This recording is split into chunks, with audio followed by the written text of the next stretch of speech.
Today is February 19th, 2025. My name is Jo Reingold, and I'm here with Jeff Mankoff. Thank you, Jeff. Good afternoon. So tell us a little bit about what you remember, your experiences from the Columbian Club when you were there.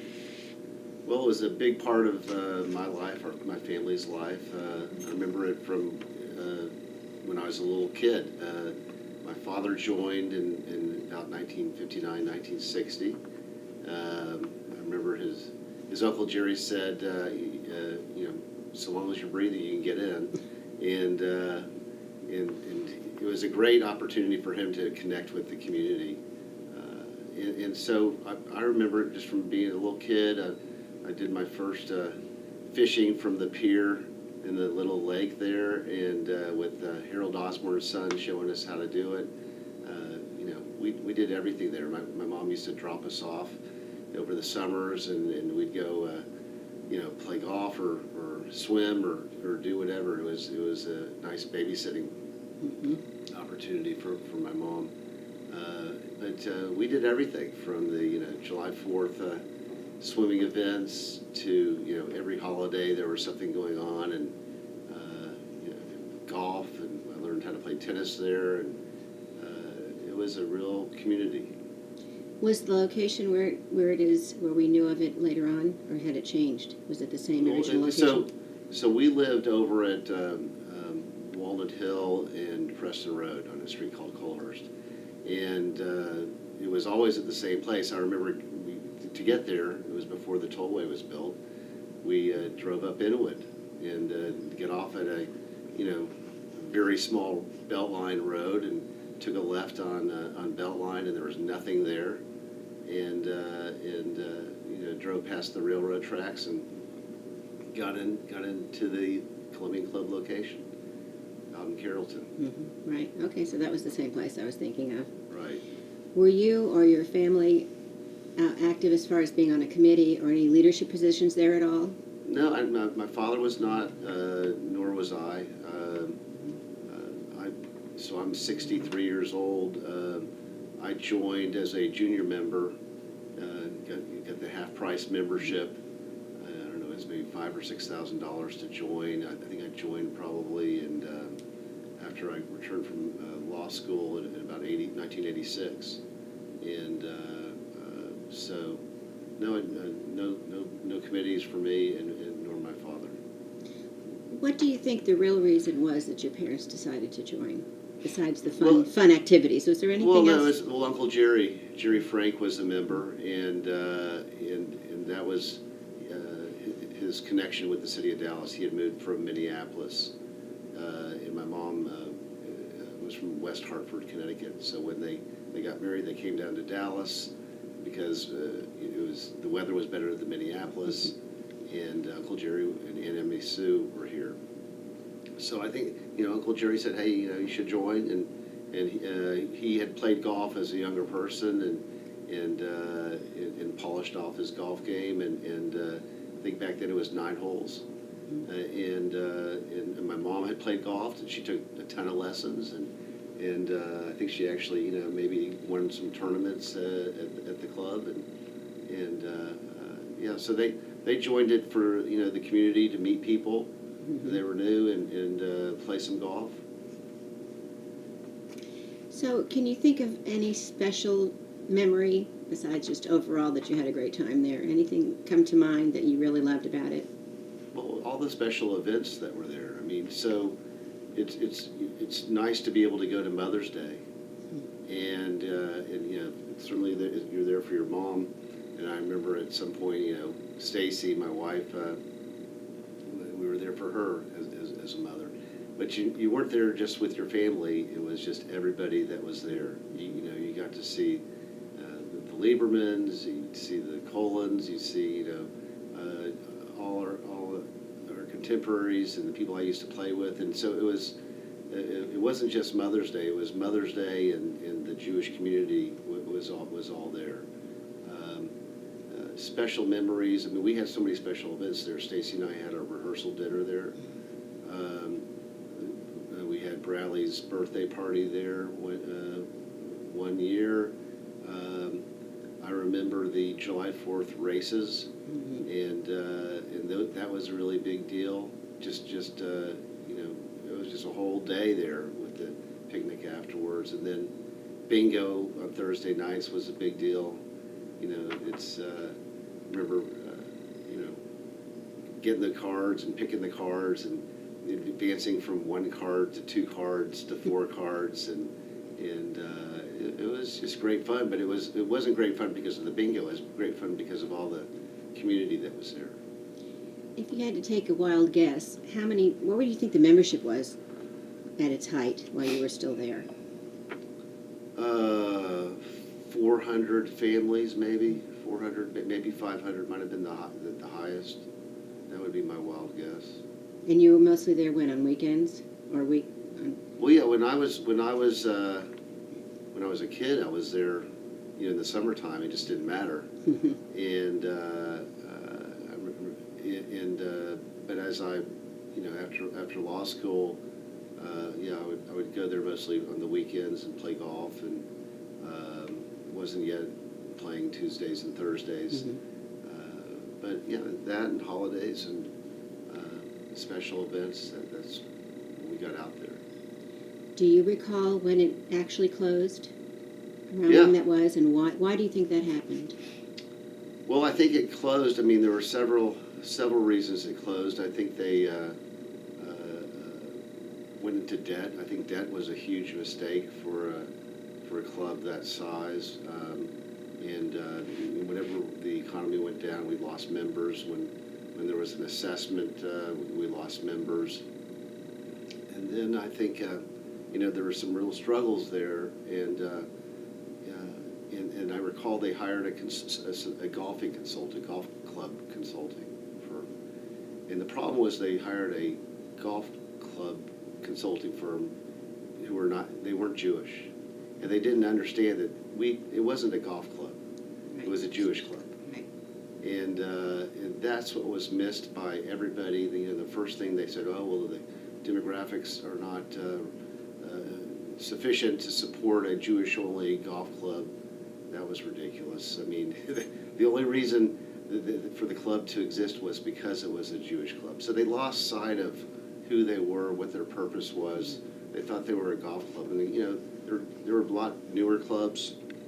We lost a lot of members to Dallas National, young members, and I think it was too bad that they left to go there because it hurt the club. But I went to Dallas National also for a time, and the problem was we just didn't recognize. I mean, I recognized, and many other people recognized it was a Jewish club, but the leadership at the time missed that. Do you think, this is interesting, would the club be successful today if it came back in a similar format, similar way? I think it would. I think it's Jewish people. I mean, whatever culture it is, we like to be with our own culture, if you will. And I think Jewish people like being with the other Jewish people.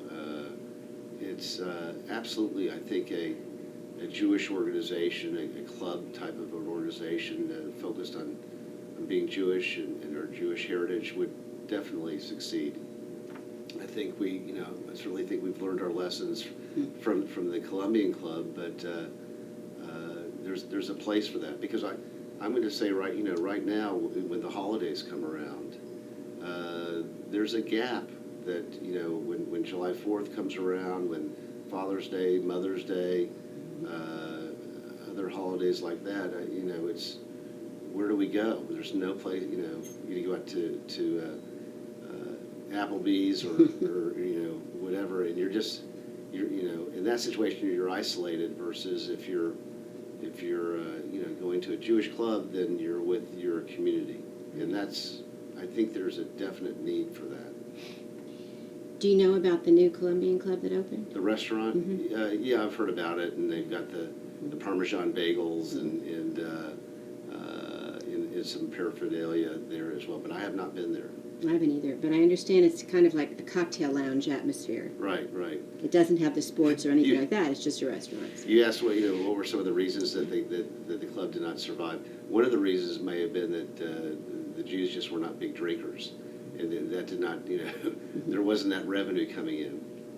I mean, there was the problem. The location was a definite problem in that, it was not a neighborhood country club, so people were not going to go home after work and then just go over to the club like they would at a Colonial or a Lakewood or something like that. It wasn't a place to congregate, in the evenings. It was a schlep to get out there. And I think that really was a detriment to the club at the time. So if you could have advised them then, would you have picked a totally different location? Yeah, there was talk about going. I can't remember what the name of the club was that they had an opportunity to purchase, but it was out the tollway north, and where there was certainly a large neighborhood. I mean, it would become a neighborhood club then, and for some reason they just didn't do that. They should have had you advising them back then. I was just I was just probably in my 30s or 40s, Well, is there anything else you'd like to add to it? The story of the Columbian Club? Well, I mean, the other interesting stories would be that the land that surrounded the club. They owned a lot of land around the club at the time, and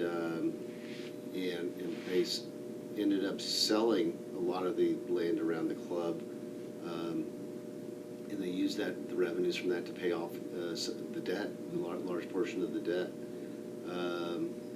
It was interesting that the excess that was involved with that, the excess land. Other interesting points would be, I definitely miss the club, and I play with the group that left honors and went over to the Four Seasons with about 16 of us. And to go play golf, and guess what? We all play together in a group. We're not like, intermingling or with the rest of the club, and we like to hang out with each other, and that's our heritage, it's our culture. That's why the Columbian Club served a useful purpose. Certainly, it was created, because we couldn't get into other clubs. But I was just going to ask you that, if you knew the origins of it, which sure, yeah. absolutely. That's what the club's all about, is to keep other people out, and you can do that legally. And so it was, but it's the irony is that it's we like to be in our certain be with our own kind, with our own people, our own heritage, and commonalities, and so there's benefits to that as well. You hit on something. If they had excess money when they sold the land around there, and they paid off their debts, so you have to wonder, why didn't they just say, let's just stay and rebuild, instead of closing it? No, well, some they point. sold that was back in the 70s, I think, is when they sold the land. Oh. So they sold the land, the excess land. I think it'd probably be closer to the 70s, and then what happened next was in the I don't know if it's 80s or 90s. They remodeled the country club and took some debt on, $4 or $5 million or something like that, and they just that became a cost, and it got passed on to the members in the form of assessments. We didn't pay it off. And then when you're trying to attract new members, a lot of members don't want to join a club that's got a $4 or $5 million debt on its books, and that's sort of how a lot of clubs were suffering back in the 80s and 90s and maybe in the 2000s with the economy. I mean, today these clubs are doing fantastic. They've got surpluses, they've got wait lists, and so it's the club model has certainly matured, and where it was, back in the day when we had the debt on the club and did not have wait lists. Right. Maybe you'll spearhead an effort to reopen one. I thought that's what Bobby Goodman was Well, doing. yeah. See, There you go. maybe there'll be a movement to do it. I mean, the JCC here has a lot of those qualities, but not the golf course, of course. But I thought at the time that the JCC and the Columbian Club somehow should merge, and it was almost like I thought there were a lot of commonalities, and why not let members over at the the JCC use the tennis courts out there, vice versa, and but everybody had ideas. That would have been an interesting model. Yeah. Might have worked. I don't know if this happened anywhere else, but yeah. Well, very good. You've been wonderful. Thank you so much for your time. And maybe we can get something going. Who There you knows? go.